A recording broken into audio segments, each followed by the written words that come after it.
Hello everyone, welcome to this channel. आज हम discuss करने वाले हैं एनडीए 2022 का पेपर नंबर 1, जिसके अंदर मैथ्स सेक्शन आता है। मैथ्स के अंदर बहुत सारे टॉपिक्स होते हैं दोस्तों, आपको पता है। तो उन टॉपिक्स में से कौन सा टॉपिक आपके लिए कितना इम्पोर्टेंट है वो एनालाइज करना बहुत ज़रूरी है। आपको एक और ख़ास बात मैं बता देता हूँ। अगर पेपर 1 यानी कि मैथ सेक्शन, इसकी सेक्शनल कट ऑफ अगर आप क्लियर नहीं कर पाते हैं तो पेपर नंबर 2 यानी GAT का जो आपका पेपर होता है वो आपका पेपर चेक ही नहीं होता है। तो बेसिकली मैथ्स के पेपर की कट ऑफ क्लियर करना आपके लिए मोस्ट इम्पॉर्टेंट चीज़ है। तो उसके लिए आपको पेपर की एनालिसिस करनी चाहिए ताकि आप नेक्स्ट ईयर या नेक्स्ट टर्म पे जब भी नवंबर अक्टूबर में एनडीए का 2022 का पेपर नंबर 2 जब होगा तो आप उसको इजीली क्रैक कर पाएँ। चलिए टॉपिक एक बार देख लेते हैं, कौन से टॉपिक के कितने क्वेश्चन आते हैं अप्रोक्सीमेटली, कौन से टॉपिक को टारगेट करके आप बड़ी आसानी से एनडीए क्रैक कर सकते हैं। सेट्स 3 क्वेश्चन आते हैं, बहुत आसान टॉपिक होता है, आप सबको पता है। रिलेशंस एंड फंक्शंस, इस बार 5 क्वेश्चन आए हैं। थोड़ा सा अपर साइड पे रहते हैं फंक्शंस के क्वेश्चंस, थोड़े से 7-8 क्वेश्चन लगभग हर बार आते हैं। ट्रिग्नोमेट्री हर बार की तरह इस बार भी बहुत अच्छी खासी वेटेज है और इजी क्वेश्चन आए थे कंपेरेटिवली ट्रिग्नोमेट्री के इस साल। कॉम्प्लेक्स नंबर्स 2-3 क्वेश्चन हर बार आते हैं, इस बार भी आए थे। Quadratic equation same. Permutations and combination easy topic है जिसके अंदर से आप 5 के 5 क्वेश्चन बड़ी इजीली क्रैक कर सकते थे। हम पेपर को एनालाइज भी करेंगे, उसके अंदर से जो टफेस्ट 5-6 क्वेश्चन आए थे पूरे पेपर में वो हम सॉल्व भी करेंगे। Sequence and series easy topic है, आप बड़ी इजीली इसमें से टारगेट कर सकते हैं। Coordinate geometry and straight line heavy weightage और एकदम सिंपल डिस्टेंस फॉर्मूला का क्वेश्चन आ गया, स्लोप का क्वेश्चन आ गया, बड़े इजी क्वेश्चंस यहाँ से हर बार आते हैं। नेक्स्ट टॉपिक हमारा सर्कल्स कॉनिक सेक्शन से इस बार बड़े कम क्वेश्चंस देखने को मिले, अदरवाइज ये टॉपिक वैसे इंपॉर्टेंट माना जाता है एनडीए के पॉइंट ऑफ व्यू से। बाइनरी ऑपरेशंस एक क्वेश्चन आता है, इस बार 2 क्वेश्चन देखने को मिले थे। मैट्रिक्स डिटरमिनेंट्स इजी और स्कोरिंग यूनिट, इजी और scoring unit, matrices and determinants. आप इसको मोस्ट इम्पोर्टेंट बोलने के लिए मेरे पास 2 रीज़न है। स्कोरिंग है, बहुत ज़्यादा क्वेश्चंस आते हैं, 10 क्वेश्चंस आप देख सकते हैं, प्लस इजी है। मैट्रिक्स डिटरमिनेंट पूरे यूनिट को आप बड़ी इजीली 1 या 2 दिन में बहुत आसानी से पढ़ सकते हैं। One shot videos and matrix determinants के 10 में से आप 7-8 क्वेश्चन बड़ी इजीली फर्स्ट टाइम पे कर पाएंगे। Inverse trigonometry as usual 1-2 question आते हैं। लिमिट, कंटिन्यूटी, डिफरेंशिएबिलिटी, यहाँ से इस बार थोड़े कम क्वेश्चन देखने को मिले, वैसे अक्सर यहाँ से ज़्यादा क्वेश्चन आते हैं। Differentiation normal 3-4 question, application of derivative थोड़े क्वेश्चन कम थे, वैसे यहाँ से ज़्यादातर maximum, minima, tangent, normal, increasing, decreasing मिला के 7-8-10 क्वेश्चन तक इजीली हर सेट में आते हैं। तो कैलकुलस का डिफरेंशियल वाला पोर्शन थोड़ा सा लोअर साइड में रखा है एनडीए वालों ने इस बार। Integration, area under curve, differential equation routine के क्वेश्चन देंगे जनरली सारे, हर साल में हर सेक्शन में इतने ही क्वेश्चन इन टॉपिक से आते हैं। 3D एंड वेक्टर्स, ये भी वही मैट्रिक्स डिटरमिनेंट की तरह वही 2 टॉपिक हैं जो इजी हैं, जिनसे आप इजीली स्कोर कर सकते हो। 5 और 5 10 क्वेश्चन, 2 यूनिट मिला के 10 क्वेश्चन। एक ही यूनिट है क्योंकि वेक्टर और 3D एक दूसरे से लिंक्ड यूनिट है, इनको आप लिंक मान के चल सकते हो। प्रोबेबिलिटी हमेशा ही एनडीए का फेवरेट टॉपिक रहे, 7 क्वेश्चन और एकदम इजी, मतलब बेस थ्योरम का तो शायद ही कोई क्वेश्चन था, बाकी सारे सिंपल नॉर्मल प्रोबेबिलिटी, 1-2 क्वेश्चन कोई कंडीशनल प्रोबेबिलिटी के थे तो थे। स्टैटिस्टिक्स हमेशा से एनडीए का फेवरेट क्वेश्चन है, 12 से लेकर 15 क्वेश्चन, 10 से लेकर 15 क्वेश्चन यहाँ से हमेशा आते हैं। लेकिन इस बार क्वेश्चंस का लेवल बहुत आसान था कंपेयर टू एवरी ईयर। तो ये कुछ जो मैंने स्पेसिफिकली बोल्ड कर रखे हैं, trigonometry, permutations and combinations, sequence series, straight line, coordinate geometry, matrices, determinants and साथ में आपके ये 3D वेक्टर्स, प्रोबेबिलिटी, स्टैटिस्टिक्स। ये जो ग्रीन कलर से सर्कल वाले टॉपिक हैं ये आप बड़े इजीली टारगेट कर सकते हैं। इनको पढ़ने के लिए आपको एक्चुअल में मैक्सिमम 2 मंथ्स का टाइम चाहिए और इन 2 महीने में आप बड़ी आसानी से एनडीए के पेपर में 60 क्वेश्चन करके आ सकते हो, जिससे आपकी कट ऑफ बड़ी आसानी से क्लियर हो जाए। चलिए तो एनडीए 2022 के पेपर के अपन कुछ 4-5 जो सबसे बेहतरीन सबसे टफ क्वेश्चन थे वो एक बार डिस्कस कर लेते हैं। उसके अंदर से सबसे पहले क्वेश्चन है डेल्टा 1 आपको दे रखा है, डेल्टा 2 आपको दे रखा है, P is not equal to Q not equal to R, आपको डेल्टा 1 प्लस डेल्टा 2 की वैल्यू बतानी। देखिए डेल्टा 1 में हम कुछ छेड़छाड़ नहीं कर रहे, डेल्टा 2 को थोड़ा सिंप्लीफाई कर लेते हैं। आपको पता है किसी डिटरमिनेंट के अंदर अगर आप रोज और कॉलम्स को पूरा इंटरचेंज कर देते हैं यानी उसका ट्रांसपोज ले लेते हैं तो डिटरमिनेंट की वैल्यू सेम रहती है। तो ठीक है, तो मैंने डेल्टा 2 का ट्रांसपोज ले लिया, डिटरमिनेंट की वैल्यू सेम रहेगी। अभी मैं डेल्टा 2 को कुछ डेल्टा 1 में कन्वर्ट करना चाहता हूँ, तो मैं इसके अंदर बेसिकली 2-3 ऑपरेशन लगा रहा हूँ। एक तो रो नंबर 1 को रो नंबर 2 में स्विच कर रहा हूँ और उसके बाद रो नंबर 2 और रो नंबर 3 को स्विच करेंगे। बेसिकली मेरे को पी क्यू डेल्टा 1 की तरह ऊपर लेके आनी है ना, पी क्यू और इसको स्विच कर लिया मैंने, तो 1 पी क्यू ऊपर आ गई, ठीक है, ये वाली ऊपर आ गई और 1 क्यू आर नीचे चलेगी। 1 आर पी को अभी आप बीच में ही रहने दें, ठीक है। इसके आगे माइनस साइन लग जाएगा, डिटरमिनेंट की प्रॉपर्टी होती है अगर आप कोई एक या रो या कॉलम को इंटरचेंज करते हो तो एक नेगेटिव साइन लग जाता है। एक और बार अभी आप रो 2 और रो 3 को इंटरचेंज कर लें तो बेसिकली आपका नेगेटिव नेगेटिव प्लस हो जाएगा और आपको डेल्टा 2 डेल्टा 1 के इक्वल आता हो दिखेगा। डेल्टा 2 और डेल्टा 1 आपको इक्वल दिख जाएंगे अगर आप एक बार और रो इंटरचेंज ऑपरेशन लगा देते हैं, ठीक है। अब इसकी सबसे इम्पोर्टेंट बात क्या है? इसकी सबसे इम्पोर्टेंट बात ये है कि दोनों डेल्टा 1 डेल्टा 2 अगर सेम हो गए तो इन दोनों को ऐड कर देते हैं। चलिए भाई अपन ने इन दोनों को ऐड कर दिया, ये कितना हो जाएगा? ट्वाइस ऑफ डेल्टा 1 हो जाएगा। बिल्कुल सही बात है भाई, डेल्टा 1 को एक्सपेंड कर देते हैं अपन। डेल्टा 1 को एक्सपेंड करना क्या बड़ी बात है, प्लस माइनस प्लस सीधा खोल देते हैं। इसके अंदर आप row operation column operation use करके 2 जीरो बना सकते हैं, लेकिन सीधे एक्सपेंड कर दीजिए। ये हो जाएगा Q P minus R square.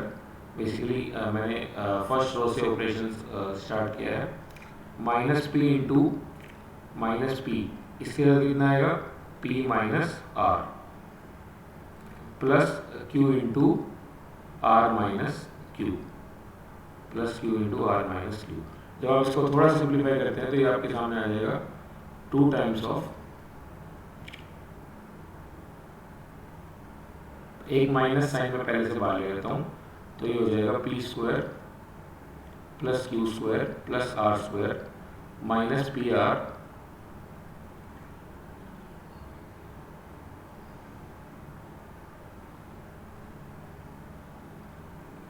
Minus Q R minus P Q, ठीक है। तो अगर आप ये 2 को भी अंदर ले लेते हैं एक बार, ये बड़ी स्टैंडर्ड चीज़ है, क्लास में आपको पढ़ाई जाती है, मैंने तो पढ़ाई है अपने बैच में। तो ये 2 आप सारी जगह मल्टीप्लाई कर लीजिए, ठीक है। तो ये जो 2p स्क्वायर है ना, इसको आप लिख लीजिए P square plus P square, ऐसे ही Q square plus Q square. तो आप देख सकते हैं पी स्क्वायर एक क्यू स्क्वायर और एक 2p क्यू, ये तीनों मिलके बन जाएंगे, माइनस साइन पहले से बाहर है, पी माइनस क्यू का होल स्क्वायर, ठीक है, पी माइनस क्यू का whole square. Similarly Q square R square और 2 क्यू आर मिलके बन जाएंगे क्यू माइनस आर का whole square, Q minus R का होल स्क्वायर। और इसी तरीके से आखिरी वेक्टर आपका बन जाएगा पी माइनस आर का होल स्क्वायर या आर माइनस पी का होल स्क्वायर, जो भी आप इसको बोलना चाहें। अब आपको देखिए 3 होल स्क्वायर की टर्म है, इनकी मिनिमम वैल्यू 0 हो सकती है जब क्यू पी आर तीनों बराबर हो। क्यू पी आर इसने मना किया हुआ है कि बराबर नहीं है, ठीक है, इसका मतलब ये 0 भी नहीं हो सकता। अच्छा, ये 0 नहीं हो सकता यानी 0 से हमेशा बड़ा रहेगा। अब ब्रैकेट के अंदर एक पॉजिटिव क्वांटिटी है, उसके बाहर एक माइनस साइन लगा है, तो नेट क्वांटिटी कैसे होगी? Always negative. इस क्वेश्चन को मैं फर्स्ट क्वेश्चन है बट पूरे एनडीए पेपर का सबसे टफ और सबसे शानदार सवाल मानता हूँ, क्योंकि आप स्टार्टिंग से कर रहे हो, पहला क्वेश्चन देख के दिमाग चकरा जाएगा, टाइम वेस्ट हो जाएगा, ठीक है। चलिए आगे बढ़ते हैं।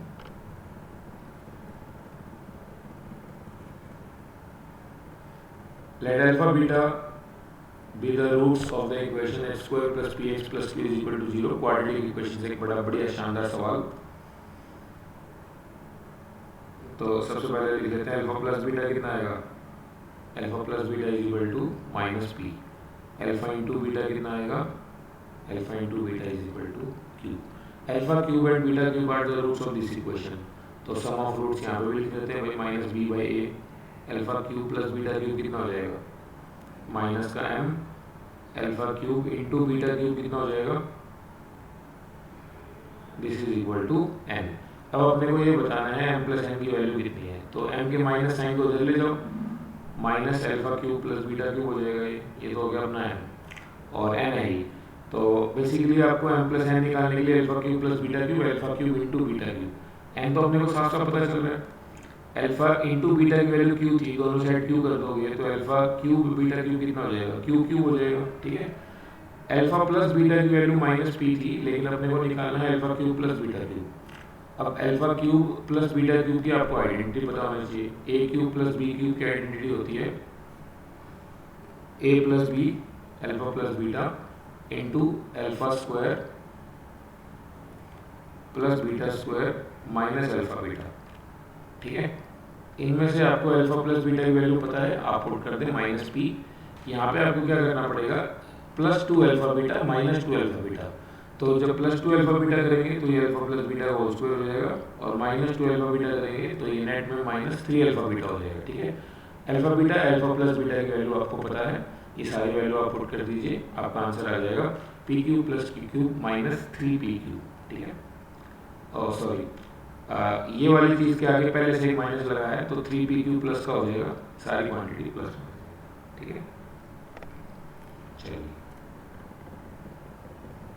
एक अच्छा क्वेश्चन था फिर भी, what is the value of, हाँ ये सीक्वेंस सीरीज का एक अच्छा क्वेश्चन, सीक्वेंस सीरीज वाले चैप्टर का, और थोड़ा बहुत पीएनसी का फैक्टोरियल वाला कंसेप्ट भी इसके अंदर यूज हो रहा है। चलिए टू, इस सीरीज को थोड़ा सिंपलीफाई करके देखते हैं। टू, अगली चीज़ को मैं लिख लेता हूँ two factorial, to into one two factorial होता है, प्लस थ्री, फिर इसके बाद लिखा हुआ है थ्री फैक्टोरियल, ठीक है, प्लस फोर, इसके बाद लिखा हुआ है फोर फैक्टोरियल। चलिए ये अच्छी बात है। फिर ऐसे ऐसे ऐसे ऐसे करके नाइन इंटू नाइन फैक्टोरियल तक ये लिखा हुआ है, और आखिरी में एक प्लस टू और किया हुआ है इसमें। चलिए सॉल्व करते हैं इसको। ये जो टू है ना, टू इंटू टू फैक्टोरियल, इसको अपन ऐसा कुछ लिख लेते हैं, टू इंटू टू फैक्टोरियल को मैं ऐसा कुछ लिख लेता हूँ, थ्री माइनस वन और इंटू में टू फैक्टोरियल। ऐसे ही थ्री को लिख लेता हूँ, फोर माइनस वन इंटू में थ्री फैक्टोरियल, मतलब एक तो मैंने वन सबके साथ ला दिया, आखिरी टर्म कितनी हो जाएगी, नाइन को मैं लिख लूँगा ten minus one into nine factorial और प्लस का टू। तो इस थ्री को मल्टीप्लाई कर दीजिए, three into two factorial minus two factorial plus next term हो जाएगी four into three factorial minus three factorial plus and so on. आखिरी टर्म हो जाएगी ten into nine factorial minus nine factorial और एक प्लस का टू। तो ये जो थ्री इंटू टू फैक्टोरियल है ये बेसिकली थ्री फैक्टोरियल हो जाएगा, ये इससे कट जाएगा, फोर इंटू थ्री फैक्टोरियल ये फोर फैक्टोरियल हो जाएगा, ये कट जाएगा, आखिरी तक नाइन फैक्टोरियल वाली टर्म भी कट जाएगी। तो एक टर्म बचेगी टेन फैक्टोरियल जो सबसे बड़ी टर्म है, एक टर्म बचेगी माइनस टू फैक्टोरियल, और एक आखिरी में इसने प्लस टू दे रखा है। टू फैक्टोरियल की वैल्यू टू ही होती है, टू इंटू वन, टू से टू भी कट गया, कितना आंसर आ गया, केवल और केवल टेन फैक्टोरियल। ओके, तो option B is the correct answer. ये एक अच्छा क्वेश्चन था, आईआईटी में आ चुका है पहले, आजकल एनडीए ने पूछ लिया है। एक दो क्वेश्चन और कर रहे हैं जो बिल्कुल बढ़िया बढ़िया क्वेश्चन थे इसके, बाकी सारे नॉर्मल से क्वेश्चन थे। एक आप रूटीन में पढ़ाई करके भी उन क्वेश्चंस को इजीली क्रैक कर सकते हैं। कुछ एक दो क्वेश्चन बढ़िया थे जिनके लिए आपको थोड़ी ज़्यादा मेहनत। व्हाट इज 0 से pi by 4 dx upon sin x plus cos x whole square. Definite integration का क्वेश्चन है, डायरेक्ट कोई प्रॉपर्टी नहीं लग रही, किंग्स रूल या कोई भी। तो पहले आप नीचे a प्लस बी का होल स्क्वायर की आइडेंटिटी खोल दें, वो होती है a square plus B square जो कि sin square plus cos square बन जाएगा, plus 2ab, 2 sin x cos x, 2 sin x cos x होता है sin 2x। इतना काम करने के बाद आपको ये वाला क्वेश्चन आसान दिखेगा। अब आप क्या करें, इसको रेशनलाइज कर दें। रेशनलाइज करने के लिए 1 माइनस साइन 2x से मल्टीप्लाई और 1 माइनस साइन 2x से डिवाइड। तो जब आप डिवाइड भी करेंगे a plus B into A minus B की आइडेंटिटी लग के, ये 1 माइनस साइन स्क्वायर 2x हो जाएगा, जो कि होता है अपना कितना कोस स्क्वायर 2x है ना, एक दो स्टेप में ऑलरेडी बता रहा हूँ बट आपके लेवल पे आसान क्वेश्चन है। कोस स्क्वायर 2x, बस इसके बाद आपको कुछ बहुत ज़्यादा मेहनत नहीं है। 1 के नीचे कोस स्क्वायर को अलग लिखना है, सीकेंड स्क्वायर हो जाएगा, सीकेंड स्क्वायर का डायरेक्ट इंटीग्रेशन होता है tan 2x अपॉन 2x के नाम पे 2, sine 2x upon cos square, तो साइन अपॉन कोस एक tan आएगा एक सीकेंड आएगा, ठीक है, सॉरी नेगेटिव का साइन था, तो माइनस ही हो जाएगा सीकेंड 2x अपॉन 2। अब आपको एक बार पाई बाय 4 पुट करना है, एक बार 0 पुट करना है, तो लिमिट आप बड़ी आसानी से रख सकते हैं। ये 66, ये वाला क्वेश्चन वैसे तो बहुत आसान है, वैसे बहुत टफ है। देखो मैक्सिमम वैल्यू देखते ही स्टूडेंट्स क्या करना चाहेंगे, फंक्शन का डिफरेंशिएट करेंगे, क्रिटिकल पॉइंट निकालेंगे और फिर उसके बाद नंबर लाइन पे उसका मैक्सिमम मिनिमम चेक करेंगे, कहाँ पे मैक्सिमम कहाँ पे मिनिमम, फिर वो जो पॉइंट आएगा उस पर मिनिमम वैल्यू निकालेंगे, मैक्सिमम वैल्यू निकालेंगे। बट ये क्वेश्चन थोड़ा आसान है मेरी नज़रों में। 10x प्लस cot x, मेरे को एक चीज़ क्लिक करती है कि ये दोनों एक दूसरे के रेसिप्रोकल है। अपन ने AMGM में इतनी बार पढ़ रखा है कि जब भी दो नंबर का रेसिप्रोकल ऐसा कुछ दे रखा हो तो आप उसकी मिनिमम मैक्सिमम वैल्यू निकाल सकते हो। 10x प्लस cot x पे अगर आप AMGM लगाते हो upon 2 is greater than equal to 10x और cot x का रूट, 10 और cot एक दूसरे के रेसिप्रोकल होते कट जाएगा, मतलब 10x प्लस cot x, ये जो एक्सप्रेशन है ना इसकी कम से कम भी वैल्यू 2 होती है और इसमें 0 से पाई बाय 2 के बीच में दे रखा है, मतलब नेगेटिव की बात नहीं हो रही, तो मिनिमम वैल्यू 2 होगी। अब नीचे वाले की मिनिमम वैल्यू 2 होगी तो ऊपर वाले की मैक्सिमम वैल्यू ही 1/2 होगी, है ना भाई। पूरा एक्सप्रेशन मैक्सिमम का होगा जब उसका डिनोमिनेटर मिनिमम होगा, मिनिमम 2 हो सकता है, तो इसकी मैक्सिमम वैल्यू कितनी होगी 1/2। बड़ा आसान ट्रिकी सवाल था बट आप में से हर कोई इजीली कर सकता है। चलिए लास्ट क्वेश्चन देख रहे हैं पूरे पेपर का, बाकी क्वेश्चन बड़े ओरिजिनल थे, ये थोड़े से 3-4 मेरे को अच्छे क्वेश्चन लगे तो मैंने करा दिए। फॉर fx माइनस f के अंदर यहाँ पे है 1/x, this is equal to 2x minus plus 1/x 2x minus 1/x, इसकी तो आइडेंटिटी खोल देते अपन, a plus B into A minus B, कितना हो जाएगा ये हो जाएगा a square minus B square, ठीक है। पुट कर दीजिए x की जगह 1/x, सारी जगह x की जगह 1/x पूरी इक्वेशन में, यहाँ पे fx हो जाएगा, ये हो जाएगा 4 अपॉन x का स्क्वायर माइनस x स्क्वायर, ठीक है। अब बेसिकली आपके पास दो अननोन है, एक fx एक है 1/x, अपने को चाहिए कितना है fx, तभी तो उसके अंदर x की जगह 2 पुट करके मैं वैल्यू निकालूंगा, तो f 1/x को मैं एलिमिनेट कर देता हूँ। तरीका क्या है, ऊपर वाली इक्वेशन को 4 से मल्टीप्लाई करके ऐड कर दो, ये माइनस का 4 1/x प्लस के 4 1/x से गायब हो जाएगा, आपके पास fx आ जाएगा, fx में x की जगह 2 पुट कर देना, ठीक है।